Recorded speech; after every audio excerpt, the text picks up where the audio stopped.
করা মুরগির মাংস রান্না করব বলে এগুলা সব তৈরি করে নিলাম। এই যে টমেটো আমার হওয়া শেষ। এখন এখানে আমি কিছু মশলা দেব। এগুলা তৈরি করতেছি রুটি খাওয়ার জন্য। এইভাবে সিদ্ধ করা মুরগির মাংস রান্না করব বলে এই যে মশলা দিয়ে দিলাম। এটা হচ্ছে এই যে গোলমরিচের গুঁড়া,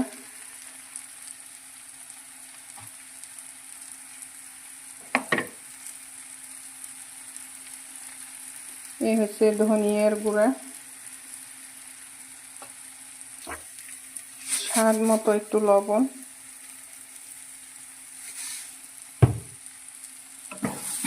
কিছুক্ষণের জন্য একটু নাড়া দিব।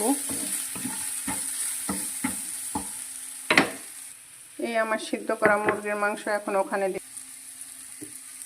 এই হচ্ছে আমার সিদ্ধ করা মুরগির মাংস দিয়ে